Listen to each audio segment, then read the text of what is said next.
Cool. So it's 10, so let's go ahead and get started. We got a lot of content to go over, and I want to make sure that we have sufficient time to ask questions at the very end. So quickly, my name is Jonathan Leung. I have been a computer scientist, an engineer, a manager at FAANG companies. I worked at Amazon for a while, as well as a startup called Forward. I've worked on consumer-facing products, on architecture, on microservices, on databases, really kind of all sides of the stack, front end and back end. I've run hundreds of interviews for entry and mid-level careers. So I've seen a lot of different patterns and really wanted to give y'all an idea of what are some of the common pitfalls that I see people falling into, so that hopefully you can avoid those pitfalls yourselves and kind of make sure that you're able to shine. And recently I've been kind of working on some personal projects, as well as spending the time to kind of tutor the next generation of SWEs. I think there is one of the great things about computer science is that you're able to learn it on your own time and can spend the time to learn this great skill that can really help guide your career. And I think a lot of the interview processes kind of lean towards people in undergrad, which I think is pretty broken. And so I really want to find the ways to make sure that anyone and everyone is able to succeed in this career choice. So quickly, again, this is the outline that will kind of go over why does this matter, why the behavioral, why not the technical, and obviously both are important, but I do think the behavioral has a nice specific spice to it. We'll kind of go over the 5 tips for entry and mid-level. Honestly, it's way more than 5 tips. I kind of try to break it down into 5 individual points, but we'll cover a bunch of stuff, and then we'll leave some time for Q&A at the very end. Again, please feel free to add your questions in the Q&A. If something goes wrong, add it to the chat. I'm watching both over the course of the talk, so yeah, feel free to post whenever you need, and I'll try to be responsive as well as giving the presentation. So why does this matter? Why the behavioral? Quickly, we're just going to do this for maybe about 30 seconds. I want you to imagine that you are in an interview with a company and someone asks you this question of why do you want to work at the company? This is a very common question, almost as common as tell me about yourself. And so feel free to take some time and think about how you might respond. Maybe it's related to the product itself. Maybe it's related to the opportunity that you see in this role. Regardless, there's a bunch of different reasons. So we'll go ahead and kind of go over some of the responses, and maybe this will resonate with some of y'all. I like to work on hard and interesting problems. You know, we are computer scientists, we are engineers, we like solving challenging problems. Like, that's what we want to do. That's why we kind of got into the field. This is a really common response, honestly. Another one is I'm excited about finding my first real world experience. A lot of people have spent the time to learn in their undergrad, or they've learned a bunch of different techniques through online courses, or they've spent a lot of time doing practice problems. All of these are great, and it's really exciting for someone to be able to make that jump into a career in computer science. And so a lot of people are very excited about kind of making that first step.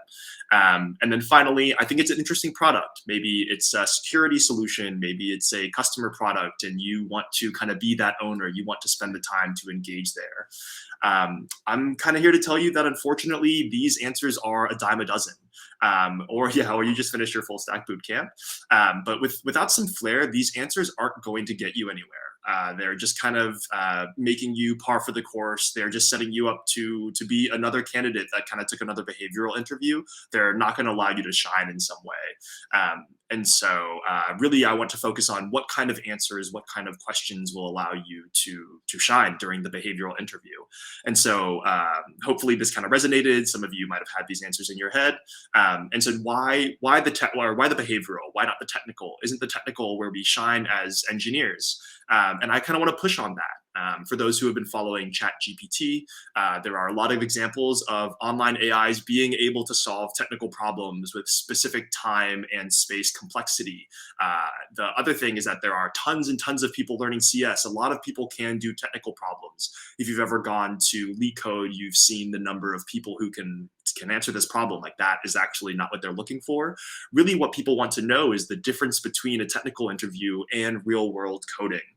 The actual day-to-day of what you will be building, how processes are enabled, how we think about roadmaps, and how we actually prioritize different projects.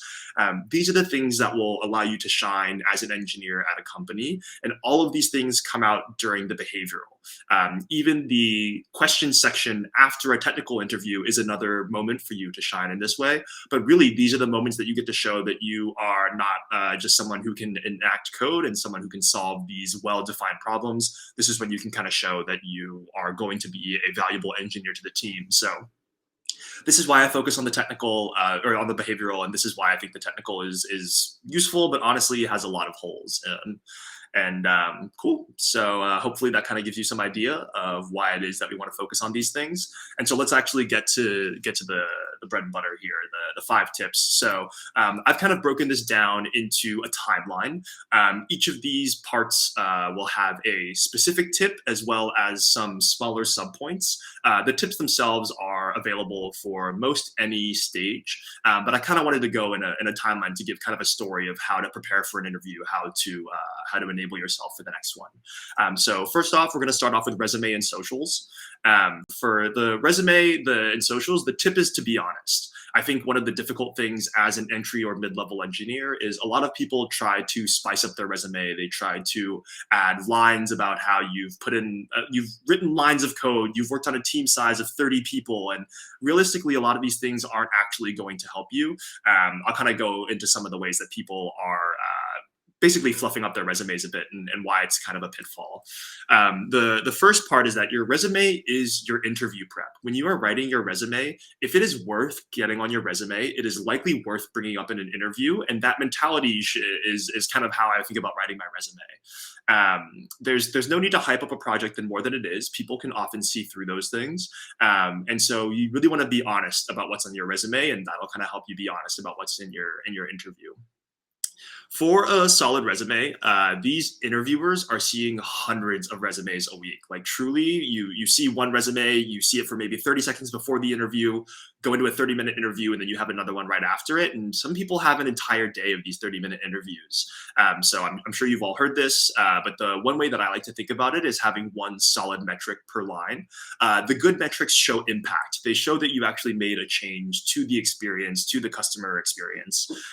The bad metrics here, they kind of show inefficiencies. Lines of code does not necessarily mean that something was well written. I could press enter 1,000 times and write 1,000 lines of code.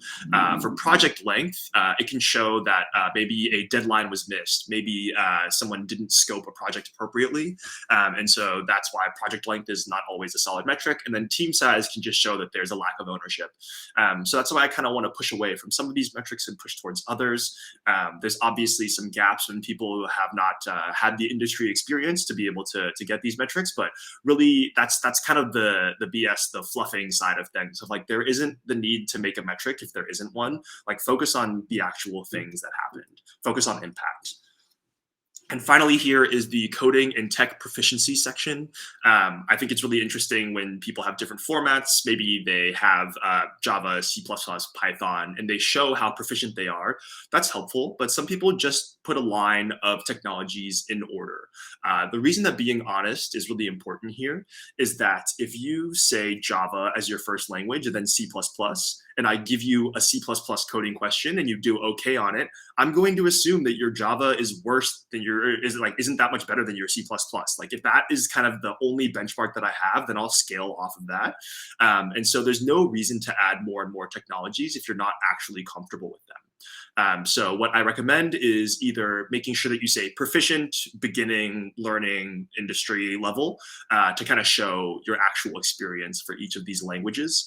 That way you're not just adding languages for the sake of adding languages. I think a lot of people who have learned languages will just add them because they're like, oh, I've taken a class in this language, I think I'm relatively proficient. If you don't feel like you could do a medium to hard coding question in each of these languages, then I likely wouldn't put it. If you couldn't tell me the nuances of why a language is valuable, why is it faster than another language, why are the data structures interesting, then again, I likely wouldn't, I wouldn't rank it higher than another language. Being able to have those conversations is really important, and again, can show that proficiency. For the social side of things, I'll go pretty quickly because I think this is really just, it's honestly a place to lose points more than a place that it is to gain points. For your profile photo, you don't need a suit and tie, but you don't need to have like a fancy outfit on. But if you have a Comic-Con outfit, then it is noticeable. Like we don't need that level of intimacy. For the headline, short and sweet is pretty important. These are the things that show up in search. So often if you are looking for a full stack position, a contracting position, a full-time position, the headline is kind of your time to let that show. For the experience, for each of the places that you've worked, add a one-liner, add at least 1 or 2 lines about what it is that you've done. You can list the projects and responsibilities, but you want to leave some room for questions. This shouldn't be an essay about everything that you've done, but it should give someone who's reading it the opportunity to understand a bit more about what it is that you're hoping to build and what it is that you did at this opportunity. So again, being honest in both your resume and socials is kind of that first point. From here, we're going to go into how to research a company. Think like you already work there. One of the pitfalls that a lot of early and mid career people fall into is that they interview like it is their first role, versus the people who have been engineers are interviewing like they're engineers. They understand the processes they want to build. They're asking questions about the product that show that they're thinking critically about it. So the way that that manifests is, what are they building? It's not just a security tool. It's not just a CRM. Why is their position unique to their competitors? We want to understand basically, why would this approach work? Why is this something that is special? And so you can answer that as an engineer, like that's really powerful to show that you've taken the time to understand what the actual product is and why it's unique.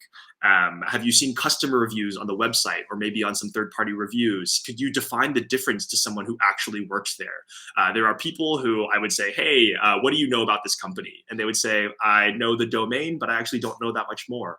And that's kind of tough because then you as the interviewer need to give the pitch to someone else, when realistically, it's great when someone comes in and says, hey, I'm really excited about this company. This is my understanding of what you're building. This is why it's different than your competitors. Can you tell me if that's correct or not?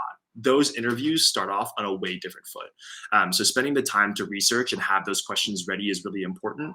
I think you can research in 10 to 15 minutes per interview. I don't think it needs to be hours and hours of time, but if you've seen some media, if you understand and have some questions available, then that's really powerful. And finally, why do you want to work there? I don't need you to tell me that this company is the only place that you've ever wanted to work. Likely none of us have, when you're in 4th grade and your teacher asks you, what do you want to do? You don't say that I want to work on a customer resource management tool. Like that's not who we are as people. So I don't need you to give me that answer, but what I do need is for you to understand why this tool is valuable. Maybe the company's specific approach you think is interesting. The technology is interesting. Maybe there's a real world application, like you go to your favorite small business and they use this payment platform and you've kind of seen how that payment is enabling the next generation of sellers of small businesses, and you like that idea of democratizing it. Maybe you want to build a new feature. Maybe you think that they have an interesting set of things. You understand that a technology is up and coming and you want to be there and you want to see what it's like to build internally. All of those answers are very valuable and you're being honest. You're not telling me that this is the only place you've ever wanted to work. And they do show actual investment in the company. And if you can't answer that question, then you probably shouldn't be interviewing at that company. And that is kind of something that you should be able to tell yourself as well. So anyone can learn how to code, but not everyone can learn how to be a self-starting employee. And I think these questions and these answers are kind of those moments where you first get to show that you are that self-starting employee. So next we'll kind of get into how to research the actual interview itself instead of a specific company. My main tip here is the mentality that you are interviewing the company, not the company is interviewing you. I mean, both are happening simultaneously. Obviously, it's an interview for you as a candidate, but more so than that mindset of being an employee, that mindset of the mindset of challenging the company is really valuable as well. Of being able to say, hey, I want to understand if you are a good fit for me is a strong position. And it's tough to see as an entry level because you're saying, hey, this is my first role. I really am trying to get this role from someone else. But that mentality, that asking questions of like, do I think that this is a better product than your competitors? Should I go and interview at one of your competitors? Like, I think these are all things that show that investment and show that ability to kind of self-start. So remember, your resume is your interview prep. Instead of having your resume available for interviews, I like to take all of the projects that I've put on my resume and make a small, effectively a note card of each of the projects that I've worked on. The having the names of the projects and kind of the challenges that you faced on each of them is really helpful for being able to quickly draw from those. And we'll go over kind of how to attach those projects to specific questions. But really, again, having that resume prep is really helpful to have that tool. Know who you're talking to for the interview. If they are a engineering manager or a CTO, especially at a small company, this person is taking a lot of time out of their day to come and talk to you. It's important to be able to say, hey, I have valuable questions for you because I want to value your time the same way that you are valuing mine. If you are talking to a recruiter, they likely have a high level pitch available to you. So you can do that thing where you say, hey, I understand, this is my understanding of the company and what it is that you're building, but I would love to hear more from someone who's working internally. That way you get to compare your own understanding to someone who is ready to give the pitch. If engineering manager or a CTO is giving you a pitch on the company, that is not a valuable use of their time. And that is not you showing them that you are going to be a valuable member of their team. That is you asking them to teach you, which is, again, that baseline for those entry and mid levels. So really try to consider who this person is, look them up on LinkedIn. Again, this can be a 30-second, 1-minute search, but just kind of understanding which questions you should be asking this person. And finally, showing that you did your homework. Someone who comes to the interview and says, hey, I know nothing about the company, versus someone who says, hey, I know nothing, but I watched this TED Talk or I watched this presentation that y'all gave, again, is very different.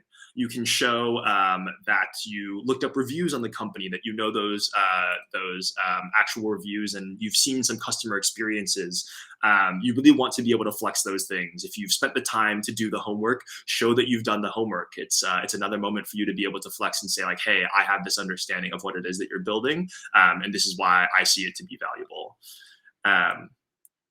So now during the interview, obviously there's only so much prep that you can do. And once you get to the interview, that's kind of those 30 minutes to make yourself shine. So how do you prepare for it? STAR is really one of my main things that I want to focus on for during the interview as the tip. STAR stands for situation, task, action, result. The reason that this is an important framework is that it allows you to get across the action without wasting too much time. If you only have a 30-minute interview, you want to make sure that you are getting your points across, but you are not rambling in any way, shape, or form. So you can imagine the situation was that the Android version was breaking for React Native. The task was to investigate why the difference existed between the Android version and the iOS version. The action was stack traces, was looking at Stack Overflow, was talking to other engineers, was building certain prototypes, was shaving down some of the features to understand specifically, was it chat that was breaking? Was it login? Was it rendering? The result was that we improved crash percentages by 10%, and 10% fewer people are crashing. By giving that quick story, I am able to tell everything that happened. I'm able to leave space for the interviewer to ask questions. And there's a big difference between clarifying questions and follow-up questions. Clarifying questions, if someone is asking, what did this mean? Why did you say this? It's likely because they didn't understand a specific term that you used, and you should keep note of that. If someone asks follow-up questions and they're saying like, oh, that's interesting. Like, how did you solve this problem? How did you think about this thing? That is showing interest in the thing that you've just said, and then you can kind of dive into the question more. But by kind of following that STAR format, you're able to get in and get out and leave space for what the interview wants to talk about. So for any interview, these are kind of some go-to questions. Technical challenges, working with a team. Your list of 6 projects from your resume should often be attached to some of these questions. These are the ones that I have seen that we've used internally at the interview processes that I've worked at. You should be able to build your own list of questions that you've seen while interviewing. We'll kind of go over after the interview, which is a bit of that review process. But if you have a list of projects that you've worked on, technical or non-technical, they can be working in the service industry, they can be working at a summer camp, like all of these things are valuable. But but again, keeping it short and sweet to that star format. But you at least want to be able to link something to each one of these questions.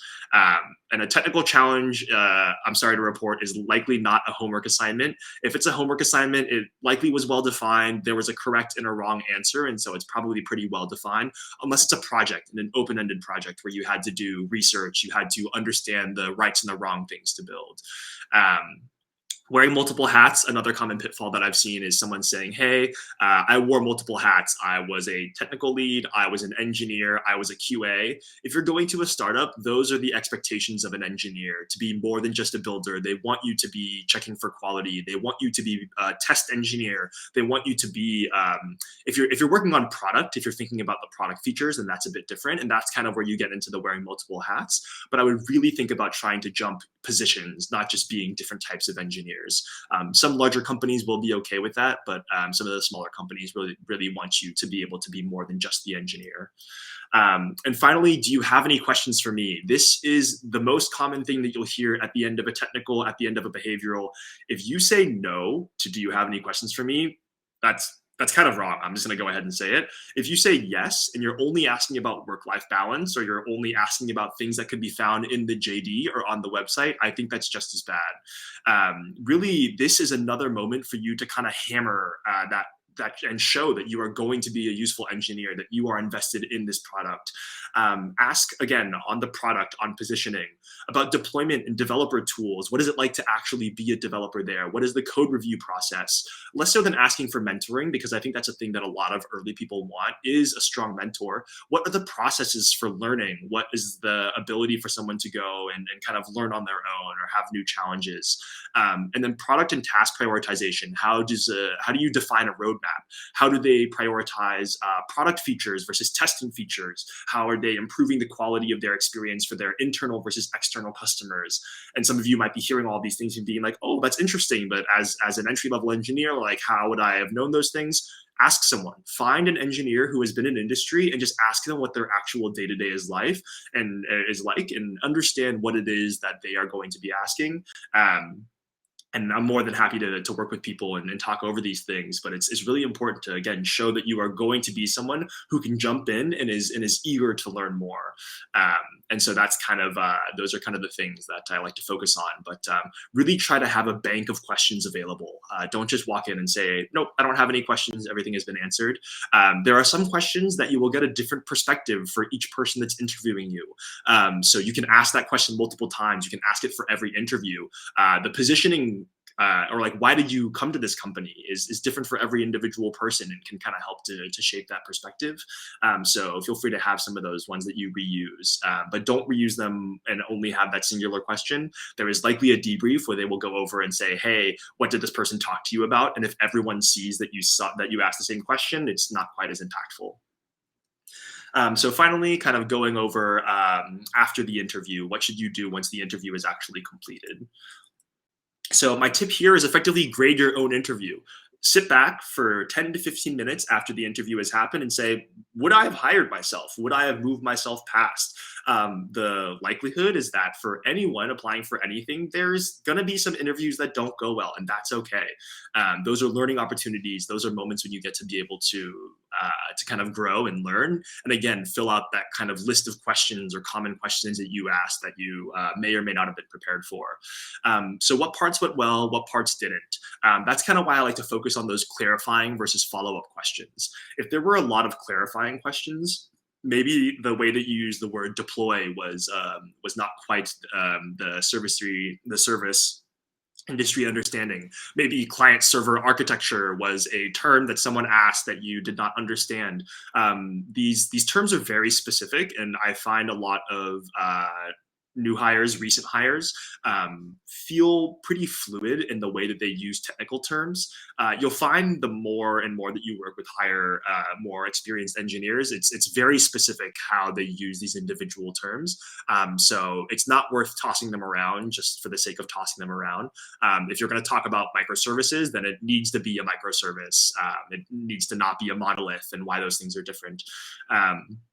So again, those clarifying questions versus the follow-up questions is someone basically saying like, hey, I'm interested in this thing. This is a project that I want to know more about. That's really great. And you're like, great, I'll maybe move this project up in the list of things that I talk about to kind of prioritize it.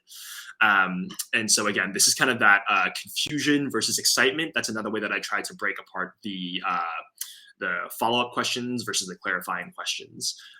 And then finally, if you interview enough, there will be a question that you weren't ready for. What experience could fill that gap? Could you maybe go and volunteer or have a personal project? I know personal projects are this interesting ground where a lot of like, oh, I need to have some sort of repo that I can show, or I need to be able to build this thing that I've shown on my own. It's like, I don't think that's always valuable. I think sometimes if you spread yourself too thin, making a bunch of projects, it's not as valuable as saying like, hey, I had one specific feature that I built. It's just this really beautiful front end. It has no back end feeding it. I used fake JSON. Like that's fine. Like it basically shows that you were able to have this prototyping mindset and you're like, I want to focus on one problem at a time. I want to unblock myself. I want to try this new technology. Similarly, you could say like, hey, I wanted to understand what it was like to structure this thing in the back end. I made this very plain text version that just spits out a response from your queries. That way I kind of got to play around a lot with the back end and I didn't actually build an entire project. I don't need you to show me that you've built 13 iOS apps and that it has a 4.8 rating. Like honestly, like Flappy Bird is just tapping the screen and making some pixels move. Like that's not really what's going to impress me. If you've built that, great, but that's not what everyone needs to have. So thinking not only what are the answer you could have given that were helpful, but also kind of like what are those gaps on the experience side. Cool. So quickly in review, I kind of want to kind of go over not only the steps that were given. So these were kind of the steps that we went over: the resumes and socials, the company research, the interview research, during and after the interview, kind of what to do, as well as these kind of high-level 5 tips. Being honest is very important. Try not to fluff yourself up. Do make sure that you are your own advocate. Someone needs to be that person, and you are going to be that person. But don't oversell it, because if you oversell it and underdeliver, it's going to show. Think like an engineer, not a new hire. Understand what it means to build at the company. Understand what it means to be invested in a product. Understand what it means to want to build there for 2 to 5 years. One of the things that we often talked about is that someone who wants to be here for 5 years but is only here for 1 is much more valuable than someone who wants to be here for 2 years and is here for 2 years. If you have that 5-year mentality, you are building scalable architecture. You are thinking forward against the competitors. Have that engineering mindset. Interviewing the company as well as them interviewing you shows that you want to challenge their thinking process, that you want to be someone who's invested in this company. It shows that you've taken the time to understand what it is that they're building and why. STAR is situation, task, action, result. It's a very clear format for you to be able to tell a story about a project, about a challenge, about a story, basically anything that you've delivered. It allows you to keep it concise instead of rambling on for half the interview about a singular experience, and allow the interviewer to kind of ask clarifying questions. And finally, grade your own interview. Each of these things should be learnable. I keep a running list of every interview that I've been in, the questions that were asked to me, how I responded to them, how I felt about them. And again, kind of that realistic look at would I have hired myself or not? Because then it kind of gives you a feel of what it means to be an interviewer as well as an interviewee. And that gives you that perspective on what it is that they're actually looking for. Awesome. Thanks so much for spending the time. This was kind of the chunk of the things that I had to go over today. We have some Q&A time. It's a 45-minute talk, and so I'm going to be here for 15 or so minutes. So feel free to ask any questions in the Q&A, and I'll kind of go from top to bottom. This is my LinkedIn. Feel free to add me, to reach out, and this is my email as well. I'm happy to respond to any specific questions. I run practice interviews, tutoring sessions as well, and would love to be able to spend time helping people get to that next step. I think it's really exciting when people get an opportunity to work in computer science. So yeah, thank you for taking the time to listen to me speak today. And with that, we'll get into some of these chat questions.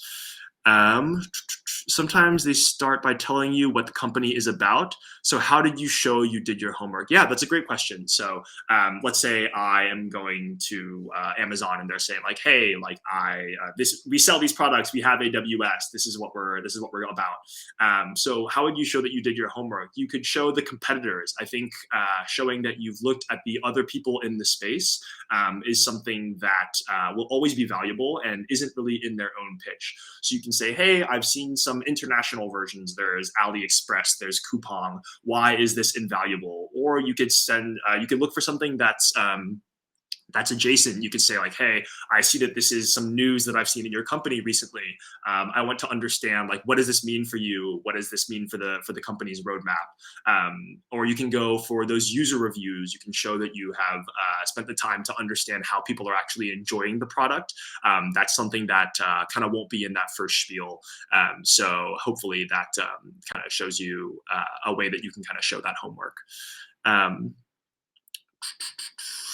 If your experience is half than the experience listed on the JD, should I still apply? I say absolutely. I think a lot of people apply for roles that they're not actually that they're not actually ready for, and the company will they'll self-select. If they really want someone who has 4 years of experience and you only have 2, then so be it. But I think the number of years is not as valuable as the product or the experiences that someone has built. I think someone who has spent the time to understand a product roadmap, who is understanding the build process, who has built unit tests, who has seen actual products go out into production is much more valuable than someone who has built like just unit tests for 5 years. Like that's not going to tell me anything other than you know how to check for gaps in code.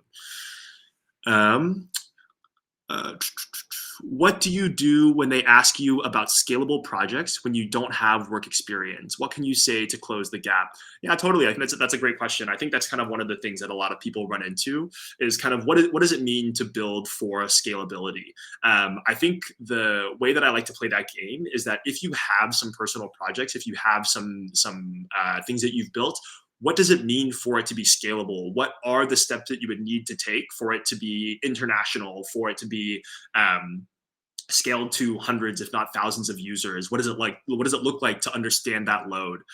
If you don't have a project that you've worked on specifically, then what are the challenges of scale? Instead of talking about a specific project, can you just talk to me about what it means to scale a product? Like, what does it mean to change it into multiple languages? Like, how will you handle different IP addresses? How will you handle security? These are all things that are challenges that don't need to be project specific, but you can still understand the concept of scalability. So if you don't have a specific project, you can just show interest in the topic and show that you've been thinking about it. And I think that's a valuable way to kind of show interest without actually having done it. Where do you see yourself in 5 years question, and how should it be approached? Yeah, that's an interesting one. I think that one I think the honesty is important there. You don't need to say like, hey, I want to join this company and then leave in 2 years. So in 5 years, I don't see myself here. Like that's not going to help you. But it's kind of more of a question of, do you want to be a senior engineer? Do you want to be someone who is owning product? If I come into an interview and say in 5 years, I would like to be a product manager and then ask no questions about product or about roadmap, like that is a flag. If I say that I want to be a senior engineer and then I don't ask about any of the technical questions or why we've chosen a specific language or how do we improve the developer tools, again, that's a red flag.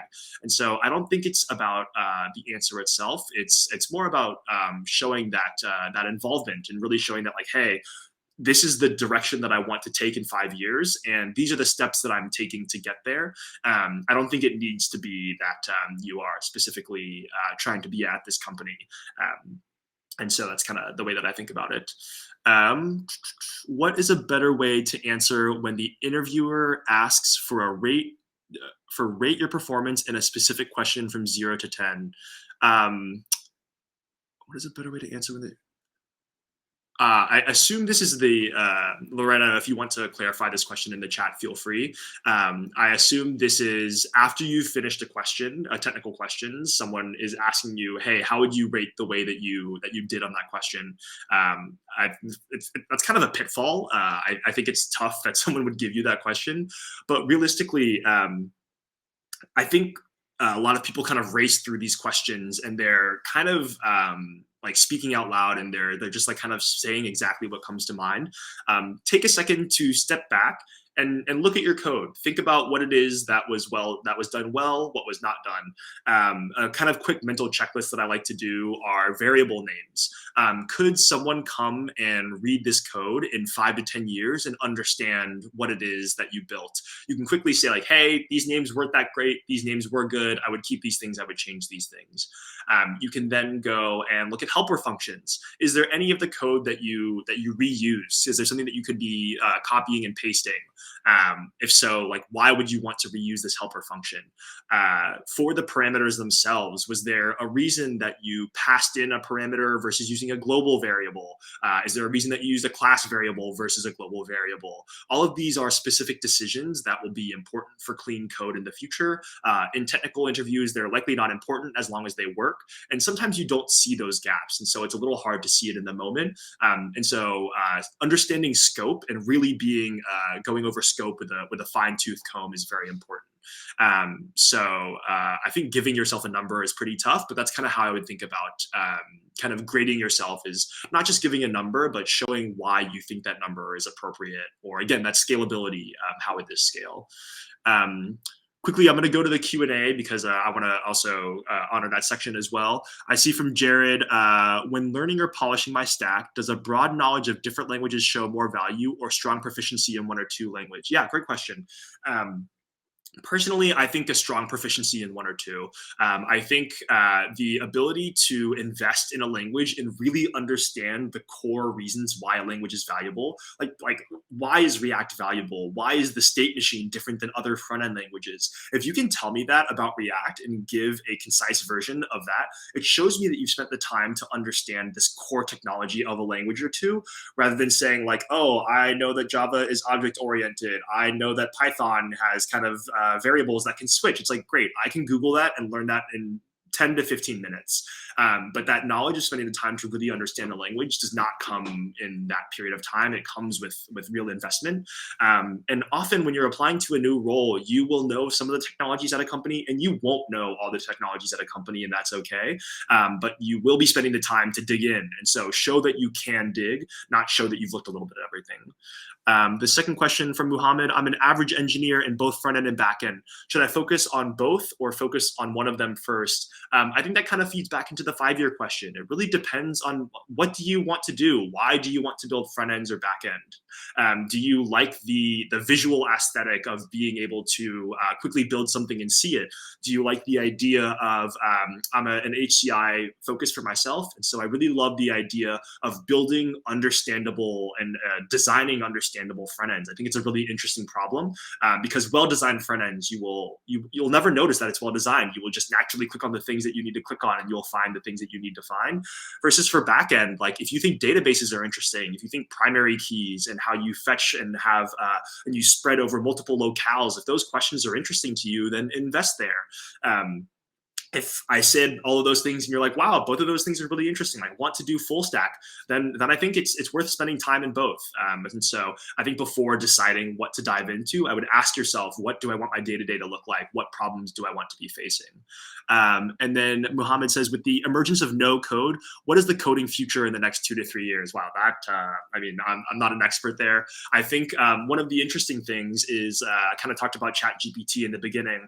I think ChatGPT is great for solving very well-defined problems. The traveling salesman problem, or if I just say, hey, build me a doubly linked list in this time and space complexity, that's why the bot can kind of answer these things. And for no-code solutions or very like layperson terms, if you want to be able to build something with just using human writable English, that's great. Like that is great to be able to use that language to build a tool. I think again, that question of scalability will then come into play. The question of how do you build an architecture that can actually support that tool? If I can build a no-code solution, likely I can build it because someone has already built the architecture to to supply it.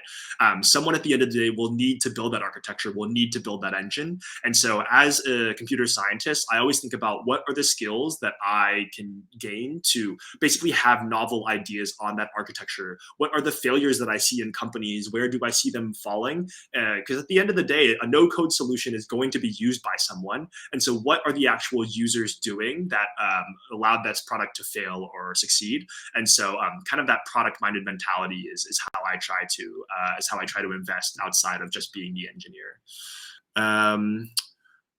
Well, how can we answer the career gap question? Yeah, I would love to hear some or a little bit more on the career gap question. I'm not actually sure what question the career gap is asking. So if you want to add a clarification, then I'll check on that. From Muhammad, oh, I see. Okay, those are the same questions from the Q&A. Great. From Eric, should we answer if the recruiter asks how much money we are earning in our current job? Yeah, negotiations are an interesting one. So I think something to think about is that whenever you see a job description and they have a salary in the actual job description, that is their comfortable range. They are likely willing to go slightly above that for someone. They are just putting that number out there. And so similarly, you should think about the number that you have in your head of what you would like to be making, as well as what you are currently making. And so this is kind of where the honesty is a little bit tricky, because you want to be able to tell them a realistic number. If you say a crazy high number, and then they are likely able to look up and see if that is accurate for your role, and that can kind of generate distrust. But I think you're kind of asking basically like, hey, I want to be making more. I think I would be realistic about that. I think I'd be saying like, hey, this is the number that I'm currently making, but I am looking to switch because I want to be making more money. This is my desired salary.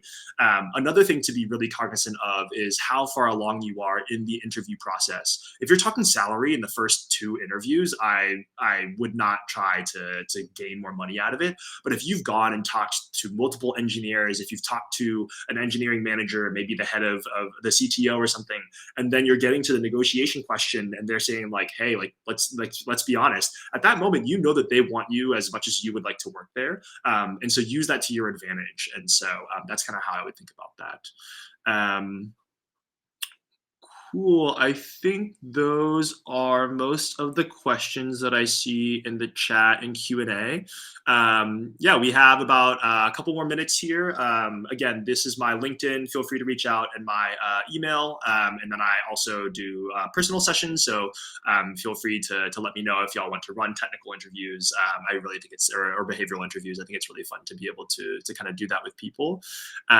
Okay, Laura says, depending on your city or state, it might actually be illegal for the recruiter to ask your current salary. That is great. I was not aware of that. I often recommend to shift the response to the salary range targeting instead. I think that's a great approach. I think that's really smart of basically saying like, hey, this is what I'm looking for. This is what I want to aim for, rather than talking specific numbers. Yeah, that's a great way of doing it. Cool. Awesome. Any other questions? Otherwise, again, this recording will be available on Codementor in the next week or so. I really appreciate y'all taking the time to chat with me. Yeah, definitely happy to host, happy to chat about these things. Always down to talk more about these problems. I think it's an interesting problem.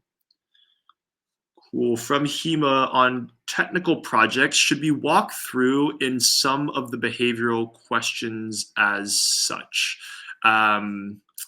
Yeah, I think this is asking kind of how you would talk about a technical project in a behavioral interview, like analytical or problem solving. Should be to walk through in some of the behavior. Yeah, I would love to kind of know what if you feel free to chat and turn off your mic and kind of add some details here. Yeah, thanks, CJ. I think Hema might have left, and so. No, hey, hi, Oh, hey. I'm here.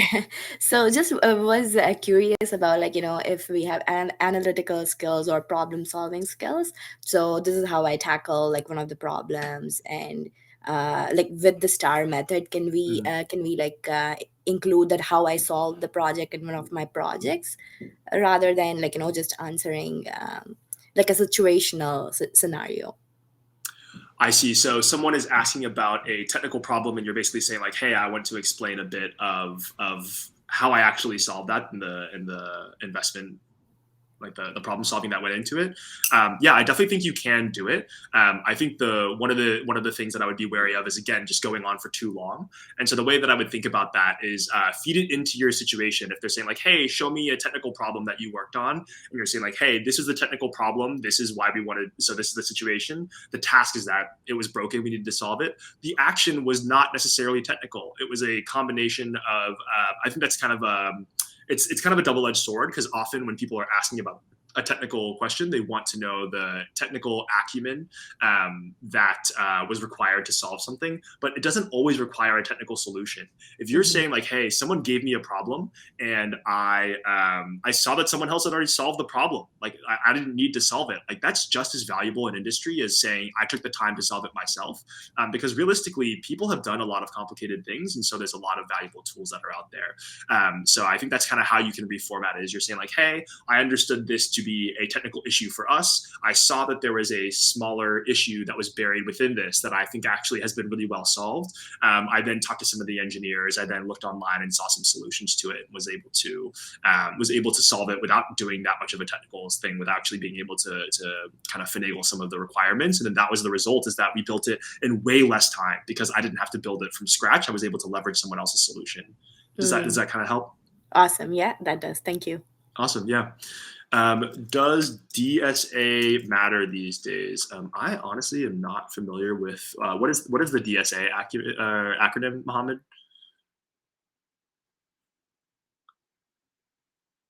I assume it's not the political group. Oh, data structures and algorithms. Thank you. Yeah, that's an interesting one. I don't think it's hard, because at the end of the day, that we know the technical interview to be broken. We know that it's actually not that tied to what's happening on a day to day. But the understanding of data structures and algorithms is the way that we solve today. It's how we actually run these technical interviews. And so the way that I would think about it is not knowing the individual bits of data structures, but a lot of these entry level positions, they don't have much else to go off of besides these technical questions. And so being familiar with data structures and algorithms is pretty important for the beginning. But like how to restructure a binary tree, I feel like is less important. So as an example, like I think if you can define a binary tree and you can traverse a binary tree in order, pre-order, post-order, then that's great. If someone is asking you to define like the red black algorithm for restructuring a binary tree, like I don't think they're actually going to ask you to implement it. So some of the higher level concepts, I would make sure you understand why they exist and how they exist. But for the actual data structures themselves, I would think more about being able to use them. But realistically, unfortunately, they are still kind of part of the actual process. And so I do think it's worth digging into and spending some time on. Cracking the coding interview is really great for this. They have a very quick, high level, yeah.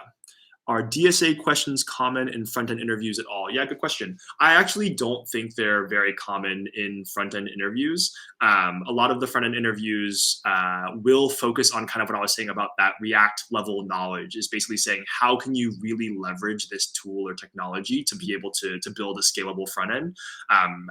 So for front-end engineers, I would really kind of focus on state, on rendering, on understanding how those technologies actually work. But likely they, especially for smaller companies, they might not have a specific front-end interview available. And so they'll kind of give you a standard data structure or algorithm question. And so what I would do there is I would still hone up on it. I would still kind of sharpen yourself a little bit, unless you're at the point where you have the front-end experience and are applying to front-end specific roles. Then I think you can double down on the front-end technologies and showing that like animation is something that you're passionate about. Cool. I'll stay around for one or two more questions if anyone has anything. Hopefully this was helpful, and yeah, excited to chat with more with y'all.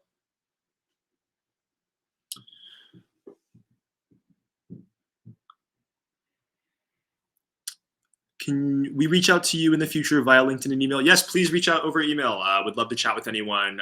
It's really fun for me to be able to help mentor people through the earlier stages of their career. I think that there are a lot of misses in the actual computer science education, whether through a boot camp, whether through actually learning in your undergrad. And then actually translating that into going into industry. I think there's a bunch of gaps there that are easily understood, but the resources are kind of hard to come by, which is why I want to be able to have this. Yeah, Dwayne, definitely glad that you're taking notes. Hopefully they were helpful.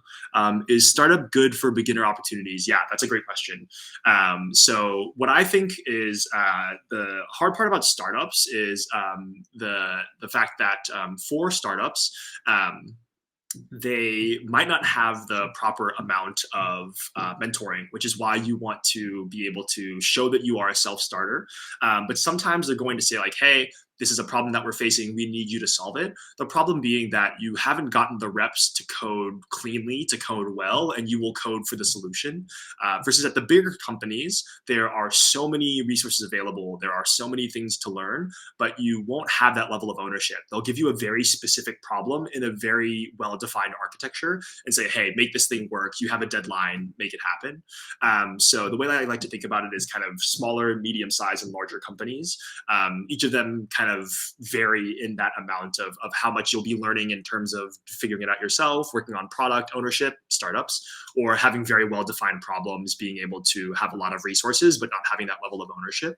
I do know friends who have gone to startups at the very beginning.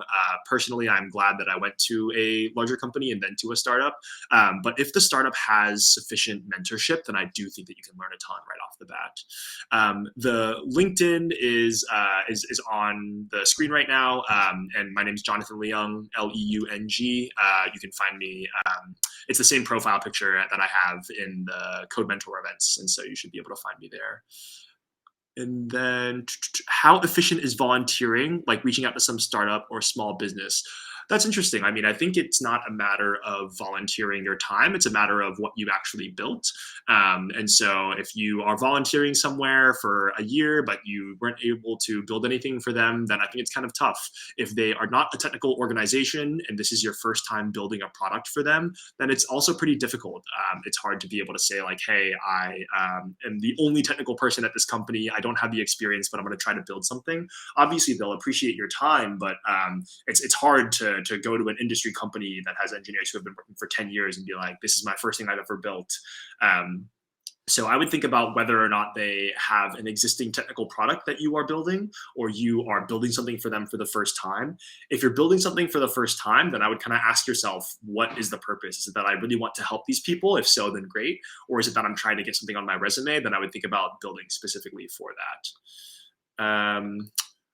Cool. Build in public. What is my view on it? I'm actually not super familiar with build in public. And so I don't have a viewpoint on that right now. And then one last question. So I'll answer CJ's question and then I'll probably head out.